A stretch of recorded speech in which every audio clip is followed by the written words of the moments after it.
Өткен жылдың желтоқсан айында, нақтырағы 3-нен 4-нен қараған түні Сарыағаш Информ газетінің редакторы Амангелді Батырбековтің үйінің маңында ұлы Дінмұхамедке белгісіз адамдар оқ атып жаралаған болатын.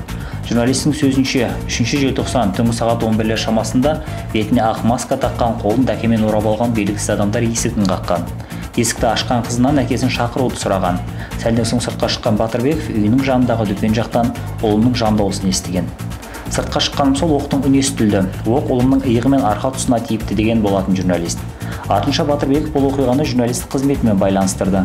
Полицияға жазған арызында және Еуразия телеарнасына берген сұхбатында өзін өлтіруге тапсырыс беруі мүмкін деп екі адамнан күдіктенетінін де айтты.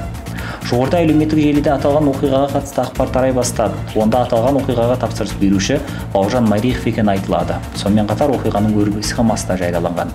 Тарқатып айтайық. Редакцияға келген бейресми дерек бойынша Сарыағаш ауданы адами әлеуетті дамыту бөлімінің басшысы Бауыржан Майрихов Амангелді Батырбековті өлтіру үшін Сарыағаш ауданы Дербістек ауылының тұрғыны С-ға 5 миллион теңге көлемінде қаржы береді. Ал С істі жүзеге асыру үшін ауылдасы А-ға 3,5 миллион теңге ұсынады. Ақшаны алған А тапсырысты орындау үшін Шымкент қаласының тұрғындары М және Н-ға істі аяқтау үшін 2 миллион теңгесін береді. Ол екеуі Nexia автокөлігімен журналистің үйінің маңында оның ұлын атып жансақтау бөлімінен бір-ақ шығарады. Кейіннен М көлік жүргізушісі ретінде оқиға орнына барса, Н-ның тапаншамен атқаны белгілі болады. Оқиғадан кейін екі жігітке тапсырыс берген А Бауыржан Майриховқа хабарласып, тапсырыс үшін қанша ақша бергенін сұрайды.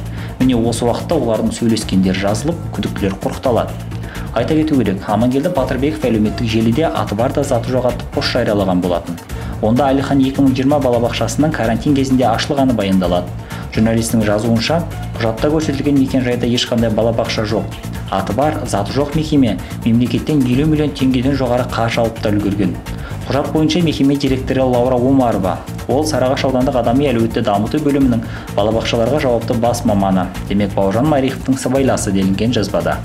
Істің анық-қанығын құқық қорғау органдары айқындап, ақпардың анығын жеткізеді деп сенеміз.